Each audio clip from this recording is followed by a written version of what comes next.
Hi there. Now we are going to read lesson 188. The peace of God is shining in me now. Listen to those powerful words. The peace of God is shining in me now. This is all happening right now. It's already taking place. The entire Course in Miracles is about directing our mind to recognize what has always been. So this statement is just a recognition of what we have always had, what we will always have, but the ego blocks us from acknowledging that that is so by creating these ideas that we are something other than how God created us. Paragraph 1, powerful question. Why wait for heaven? Those who seek the light are merely covering their eyes. The light is in them now. Enlightenment is but a recognition, not a change at all. You don't become enlightened. What you do is you become aware that you have already been enlightened because the light is already in you. So in essence, we are the light. We are born as the light. We have this experience of being born to bring light to the planet. And as little children, shining brightly. That's why everybody loves to hold a little baby, because that baby is radiating pure love, which is light, which is nothing but the essence of God. As we are trained as little children in the ways of the world. We become programmed, we become domesticated, we learn how to be what everybody else wants us to be. It's as if our light gets dimmed down. The dimmer turns and we turn the light down. Can never turn it off, just like a dimmer in my dining room. You can turn it down as low as it will go, and there is a faint little amount of light, but you cannot turn the light off when you turn the dimmer down. We have done the same thing. We have turned down the light by dimming ourselves because the world told us that we have to search for who we are. We have to become who we are. In that process of believing we have to become, we are forgetting what we already are. So there has to be a shift from being the light and being fully self-expressed to dimming that light so that we can then go out into the world and find it out there. Yeah, because all the training by unconscious parents, unconscious teachers, unconscious preachers, unconscious government, unconscious because they were not conscious that the light is what we are. They're all teaching us how to go get it, how to become it. When you achieve a successful job or a lot of money, or you achieve a relationship or a status. So we have all been chasing for the light outside of us, forgetting that it's been inside of us all along. That's why enlightenment is not something that you're going to become. It's a recognition of what you already are that got blocked by beliefs that you've picked up from the world. So you're becoming conscious of the beliefs that block you from knowing the truth of who you are. Light is not of the world, yet you who bear the light in you are alien here as well. So those of us who have this light, the world doesn't really recognize us as being the bringers of light. It cannot know that, which is why we're all aliens here, because we come here into the world with a light, but we are kind of alien because we come into this world believing that there's no light here, that we have to generate it, that we have to create it. So we make electricity as a form of generating. It's a projection of thinking that we have to generate it. So we have electric generators. We have big, massive nuclear generators. Notice how fascinating that is. So we don't even know that light is something that we bring. So we pretend that we're in the dark and we have to generate light. So the light came with you from your native home and stayed with you because it is your own. So this light that we have inside of us never goes away, but we can deny that it is there. We can pretend with beliefs that it is not so. See, if you just say, I am the light, the peace of God is shining in me now. Do you believe that? Do you really believe that? If you really believe it, do you go out there into the world then and begin to search for things to make you feel enlightened? Are you seeking a mantra, a chant, some beads, some oils, some, horoscope to tell you what your day is going to be like? Or do you as a light know already what your day is going to be like because you're the creator of it? So this is what our mind is being trained into, the recognition of shifting our perception from anything that we have learned that is not true, coming inside, listening to that still voice where God is letting us know that what the truth is. And Jesus is pointing the way in. Just as he and the Father were one, so he was the light, he was the way.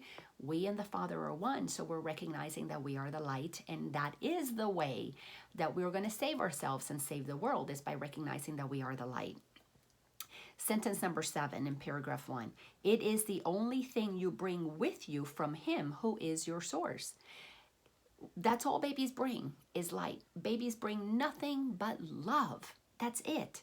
It shines in you because it lights your home. What is your home? Your home is your essence, your temple. This is your home, because your home is the essence, not this body, but the essence of who you are, because the essence of who we are is the kingdom of heaven, which is the light. So as we are in the mind of God, which is pure light, pure love, is the kingdom, we inside of the kingdom are also the kingdom. We are the extension of the kingdom in the world. We are the tangible expression of the kingdom of God in the world. All right, so it shines in you because it lights your home and leads you back to where it came from, and you are at home. So it shines in you as this part of us that is searching the light. As we come inside, we go, aha, there's the light. And then we discover the light, then we turn the light on, and it leads not only everybody home because they have something to look at. Wow, that one found the light. Let's ask her how she did it, or let's ask him how he did it, which is what Jesus is doing. We're asking Jesus by reading this book, how did you get to the light? And Jesus is telling us he had to, in human form, do the same work that we're doing. Come inside and trust the Father. Come inside and trust the truth. And then he became that light. And look at what he was able to do. Show us that he's not a body, that he's free as God created him. All right, paragraph 2. This light cannot be lost. Why wait to find it in the future, or believe it has been lost already or was never there? Why wait when the truth is already in us? It can so easily be looked upon that arguments which prove it is not there become ridiculous. I mean, it really is funny. I tend to laugh internally. I don't want to be disrespectful of the other presences of God that are on this planet, but it's pretty ridiculous how every single time that I coach or I teach in a class, people tend to argue for their limitations. They want to argue and say, but I'm not as good as so-and-so. I'm not as capable as so-and-so. I haven't been on this journey as long as so-and-so. It's really amazing how we argue for what we're not. It's like we defend our limitations. And here, God is telling us, it can so easily be looked upon that arguments which prove it is not there become ridiculous. Who can deny the presence of what he beholds in him? Once you know it in you, you can't deny it. It is not difficult to look within, for there all vision starts. We got to go inside. There is no sight, be it of dreams or from a truer source, that is not but the shadow of the seen through inward vision. Everything out there is a shadow. It's just a copy of what you see inside. So when you read a book that somebody is giving you, like A Course in Miracles, it speaks truth, but until you feel it inside and perceive it with your inner vision, you meet God inside. This is just, it's just a shadow. It's just a copy of potential. It's not the real thing. But those of us who have awakened and have either written books or teach classes for thousands of years are pointing to you to go inside so that you can find your own truth. That's been there always, but you got to go inward to activate that vision. The perception starts. Their perception starts inside, and there it ends. It has no source but this. Once you come inside, you're perceiving through the eyes of the physical body, through your belief that you can see out there, a world that has been projected. And when you come inside, you will see that all perceptions are illusions, and there those perceptions will end, because you will begin to see with the eyes of God, which do not distort reality. Paragraph 3. The peace of God is shining in you now, and from your heart extends around the world. So our ego is the beliefs that have us block our knowingness, have us protect our heart, have us suppress love. So what are we doing? We are recognizing that the truth of who we are is the light, that we then can clearly see that our ego perceptions are not to be believed. We're going to let them go. They're shadows that block us from truth. As we let that go, our heart cannot help but extend love around the world. Paragraph 3 still, sentence 2. It pauses to caress each living thing, the peace of God as it extends from our heart. Pauses to caress each living thing and leaves a blessing with it that remains forever and forever. That's why those who are touched by the truth, those who recognize a true teacher, a teacher of God, one who's teaching what love is, can't forget that experience stays with us, because we know that we have felt something that is so unlike what the world tells us is real love, that it stays with us. It's a feeling of compassion, of peace, of kindness, of grace. It's beautiful. What it gives must be eternal. It removes all thoughts of the ephemeral and valueless. Once you know the truth, there is nothing in the world that you want, because you know it really has no value. It's just a temporary figment of your imagination. And when we don't imagine it anymore, it disappears. It cannot be real. It brings renewal to all tired hearts and lights all vision as it passes by. All of its gifts are given everyone, and everyone unites in giving thanks to you who give and you who have received. When we love people and we are sincere about the love that we have for them, they can feel it. They might deny it if their ego is active and making ideas about you, creating beliefs, creating blocks to the awareness of the presence of love that you are. That will happen. I know, I've experienced that. But nonetheless, somewhere inside of them, something gets activated, because that presence of love, they cannot deny that you had that. They're just invested in believing that you're not that, because they don't want to receive it for themselves yet. They don't want to go there. They're not ready, and we have to trust in the perfection of everything happening. Why? Because some people want to wait for heaven. Yeah? Just as we've waited for heaven, some people are going to wait longer. And it's okay. Paragraph 4, the shining in your mind reminds the world of what it has forgotten, and the world restores the memory to you as well. So as you meet people, whether I restored that memory to Ken, but he couldn't admit it to me, or not, it doesn't matter. The shining of the truth in our mind, people see it. They read what you're writing. They can hear what you're saying. And those who have ears will hear it. Those who have eyes will see it. And those who are not ready won't, because they're waiting. They are not ready for heaven right there and then. They're waiting for it. Why? Because they can. That's what free will is all about. We can block the memory of God, but we cannot not have it. All right, sentence number 2 in paragraph 4. From you, salvation radiates with gifts beyond all measure. Given in return. We give it, we receive it. Giving and receiving are one. We give it out there, and it's returned to us, because it's a loop. It's an infinite loop. It's ongoing. It doesn't end. To you, the giver of the gift, does God himself give thanks. So what is the love that you receive? It's the thanks of God. It's God expressing more love through us as its thanks for us becoming a vessel which distributes love to the world. That's all that God wants to do, is extend itself. That's why the universe is infinite. That's why what God is infinite. There is no end to it, because it's constantly extending. So every time you give God's love, God is ecstatic, because it's extending more love through you. So each of us who open up, that's why I don't want to wait for heaven.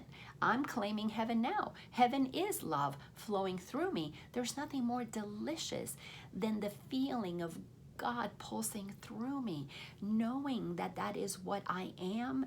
There is no word to describe the incredible high that is a permanent high that stays with us when we know what we are and we willingly extend it. It's absolutely beautiful. And in his blessing does the light in you shine brighter, adding to the gifts you have to offer the world. It's amazing. It's amazing the way God has used me, because I let it, because I stopped waiting for heaven. I chose to know that the peace of God was shining in me now. I accepted my truth. I surrendered to the truth. I stopped fighting and denying the truth by wanting to have my own idea about who I was, this separate being, separate from God. I just decided, yes, God and I are one. And in that acceptance, with humbleness, as we've been reading in the other lessons, with humbleness in my heart, I get to be what I really am. There's just nothing more delicious than that. What can be more delicious than pure unconditional love, untainted love, pure love? It's like liquid love flowing through me. Oh my goodness. Paragraph 5, the peace of God can never be contained. Who recognizes it within himself must give it. I can't stop this. Once I began to feel it, I had to teach it. I had to share it. I had to do, yes, in the beginning, a lot of it was through my ego, but then I had the experiences that allowed me to see the ego so that I could undo that too and transcend it. But we all, when you feel it, you cannot do anything but want to share it. Even if it's just by loving those around you. There is a desire to send love outward, because that's what love is supposed to do, extend. And the means for giving it are in his understanding. You know exactly what to do. He forgives because he recognizes the truth in him. I forgive myself every single time I forget that the peace of God is in me. That's what forgiveness is. I forgive myself for forgetting what I already am. So that's why forgiveness is easy, because it's a recognition of the truth that is in me. That's all forgiveness allows me to do. The peace of God is shining in you and in all living things. In quietness is it acknowledged universally. We have to come inside. We have to have that meditation, contemplation, whatever you call it.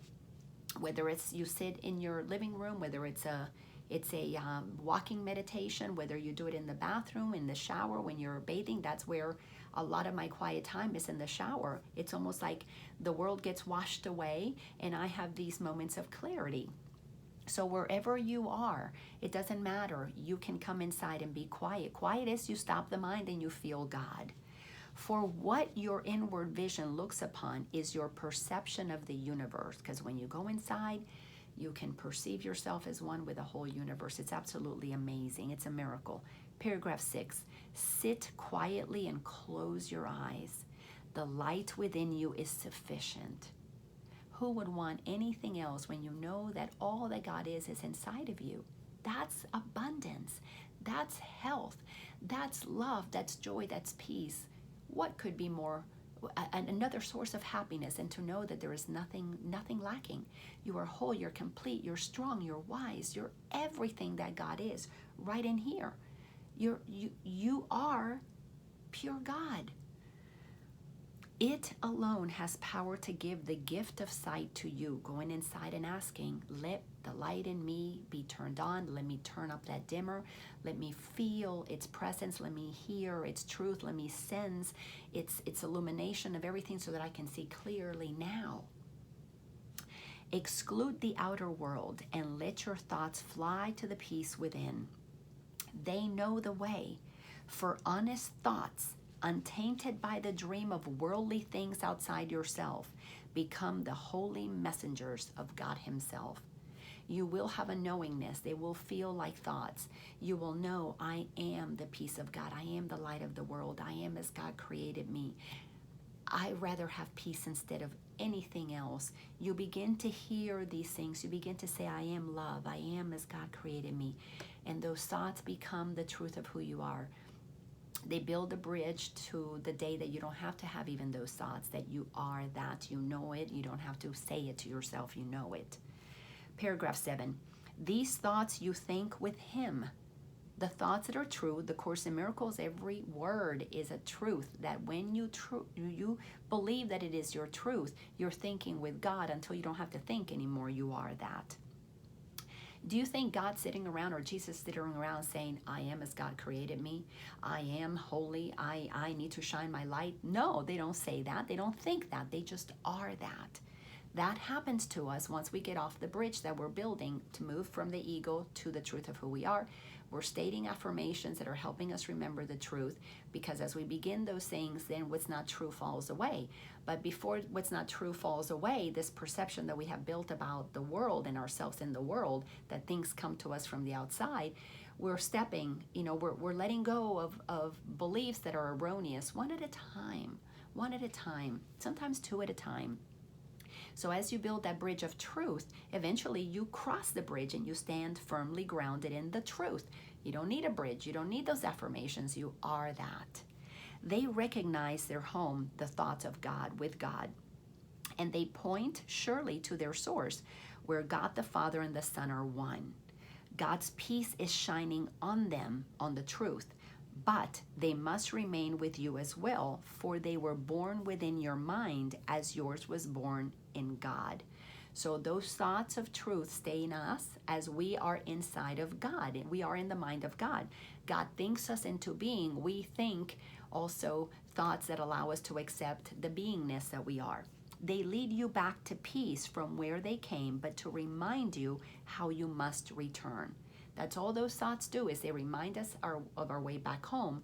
And our way back home is nothing more than turning up our light, turning up the dimmer, seeing clearly what is not untrue, seeing clearly through the darkness, through the shadows that the ego has created, the veil of illusion. As you turn up your light, little by little, you see more clearly, Eventually, you're to the place that you turn up the dimmer. When you turn up that dimmer, you go 10% light, 20% light, 30% light, 40, 50, 60, 70, 80, 90, 100% light. So each time you are believing truth, you accept truth and you release what's not true. So little by little, your percentage of light increases. I know for me, the love that I extend today is way more than what I extended a year ago, what I extended 5 years ago, 10 years ago. And I knew the same truth 10 years ago as I know today, but there's less blocks to the truth today than I had 10 years ago. 10 years ago, I had an awareness of the truth of who I am, but I still had all of my old beliefs. So as I let go of those beliefs by questioning them, this is really true. I shift them from fear to love. All of my worldly beliefs are based on fear. So as I shift those beliefs from fear to love, loving myself, which is what this journey is, a journey of self-love.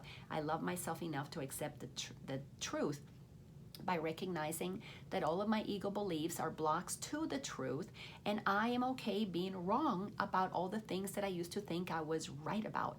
My ego is very righteous, very righteous. I defended what I thought was true. Then the journey began. As I began to mature on the journey, I began to realize I don't want to be right about nonsense. I don't want to be right about illusions. So little by little, I let them go. And the opportunity to let them go shows up when it shows up. Ken gave me opportunities to let go of some beliefs. Spencer, my son, gave me opportunities. My son, Tony, my daughter, Lauren, my former husband, my baby daddy, he was my husband, so I often call him my husband. He helped me see things. My mom's passing helped me see things. As I teach, I see things. As I coach, I see things.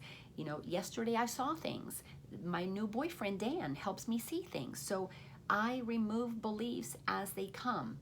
We don't have to try and get rid of all of them at one time, because most of us are not going to be able to do that. It would be totally wiping off your identity instantaneously. You probably would disintegrate because you would reach that place of light immediately. There'd be no reason for you to be here.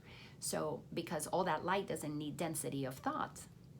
So we're going to have some thoughts. I think I still have a body and I'm here expressing myself as a female. Those thoughts keep me in a state of density.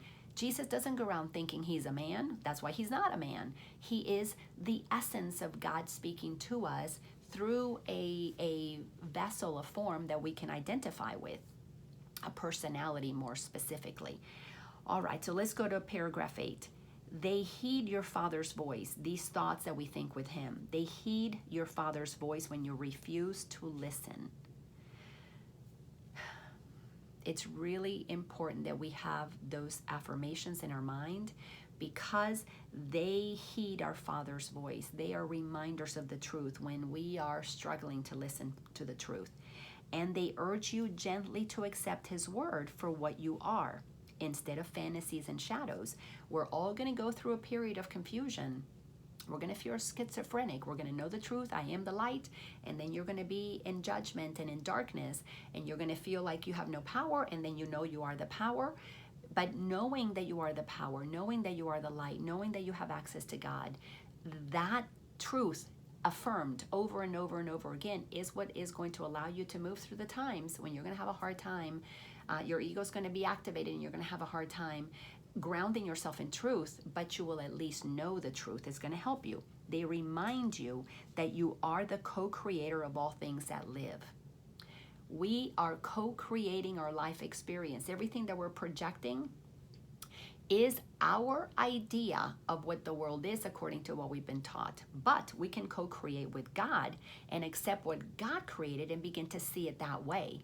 Then, because we're here to extend love, you get ideas of how to share love, be it through a book, through a song, through the way you parent, through the way you treat your neighbors. All of that extends creation because we're here to co-create, to extend creation through our desires. When our desires are pure, they are infused with kindness and benevolence and help towards our fellow man. We will create inventions that help everybody. We will create products that help people. We will design things that are beautiful. We will take care of children if we're workers at a daycare. We will be the best possible doctor with an awareness that it's not me or the medicine that is doing it. It's God through all of this. When we begin to know the truth of who we are and we extend that truth, we are co-creating with God. Now we're co-creating against God. Still not changing the kingdom, but making a lot of suffering for ourselves because we've decided to wait for heaven. We can have heaven now, heaven on earth today, when we start seeing the world as what God created it to be. A beautiful planet for us to share it. Why? Because giving and receiving are one. If we were all willing to give, nobody would need to hoard money in a bank account because we would all be taking care of each other. Nobody would need to hoard food because we would be sharing it. It's amazing the things that would happen when we remove the blinders to the truth of who we are. Sentence number 4 in paragraph 8. For as the peace of God is shining in you, it must shine on them. When you remove the blinders, when you turn up the dimmer, and there's nothing blocking the light from you moving out, it shines on them and you see them clearly as what they are. The presence of God, whether they know it or not. If they're waiting for heaven, it's okay. You're not, because you're seeing heaven in everybody. Paragraph 9. We practice coming nearer to the light in us today. We take our wandering thoughts and gently bring them back to where they fall in line with all the thoughts we share with God. We will not let them stray. We let the light within our minds direct them to come home. This is what I teach about shifting and lifting. You have a thought that is not of God, you shift it to a thought that is with God, and you lift your vibration, you lift your frequency, you lift your dimmer, you turn it up. You ascend to seeing the way God sees, not the way the ego sees from down here. You see the big picture as God sees it, which is about love for all of God's children. Because God only sees the kingdom as one. We see it as a perception of my one set of eyes. God sees all of it as one. So we have betrayed them. We have betrayed these thoughts of truth that are inside of us, ordering that they depart from us. We don't want to listen to the truth. Or we'll listen to the truth in the morning, but then throughout the rest of the day, we're not listening to the truth. We say, depart from me, truth, because I'm going to listen to the ego instead. I'm going to make up my own opinions about the world today. I'm going to go out there and judge. I'm going to go out there and be hateful and be fearful and be, righteous. Well, we're doing that all the time because we're betraying the truth that is inside of us. Sentence number 6 in paragraph 9. But now we call them back. We're saying, no, we're not going to continue to send out judgments. Absolutely not. And wash them clean of strange desires and disordered wishes. We're going through a purification. We're washing ourselves clean. And oftentimes when you cry, that's what you're doing, is you're cleansing yourself because you know you don't want to be that way anymore. We restore to them the holiness of their inheritance. We are cleansing ourselves from what is not true so that we can accept what we actually are. Thus our minds restore with them. You clean your mind, you're clearing up that, you're creating new neurological pathways in your brain. Your mind gets cleaned, your brain begins to serve your mind. And we acknowledge that the peace of God still shines in us and from us to all living things that share our life. We will forgive them all, absolving all the world from what we thought it did to us. We forgive the world, for they knew not what they were doing. They're waiting for heaven. And we forgive ourselves for forgetting that we don't have to wait for heaven. How cool is that? My God, what a beautiful plan. For it is we who make the world as we would have it. I want heaven on earth. So I don't want to wait for heaven. I want it now. I want to look upon everything as the presence of God. I want to enjoy loving it like God loves it through me, because I am the tangible experiencer for God of life through these set of eyes, through the vision inside of my heart. Now we choose that it be innocent. I want the world innocent, devoid of sin and open to salvation. My beautiful partner Ken helped me see how easy it was for me to judge him from my spiritual perspective. You're innocent, act like it. Well, that was very judgmental. Instead, now today with my new partner, I see his innocence. When he says things that have him forget heaven, put off heaven, deny heaven, I'm just in awe of how powerful he is, and I just see the light in him, and I trust that he will open up his eyes when he's ready. Not a moment sooner. He is in the hands of God, not mine. My job is to continue to love him, and as I love him, I know that he feels safe, and he begins to in that place of safety. I know there's something that's happening because I watch him shift. I watch him pull back, and then I watch him come out. It's just so beautiful when he expresses himself with confidence. It's absolutely delightful, and I don't have to tell him to do that. I just get to love him and know the truth of who he is. It's absolutely amazing. And we lay our saving blessings on it. As we say, this is what we lay upon the world, on everyone that we see. The peace of God is shining in me now. Let all the things shine upon me in that peace. And let me bless them with the light in me. Let me read that one more time. The peace of God is shining in me now. Let all things shine upon me in that peace, and let me bless them with the light in me. So I bless the whole world. I bless you. I see the light in you, and so it is shining back on me. What a beautiful gift. We are equal. We are one.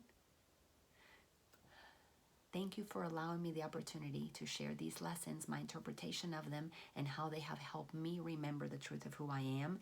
I hope that A Course in Miracles I hope that you open up to receive what A Course in Miracles has to share with you.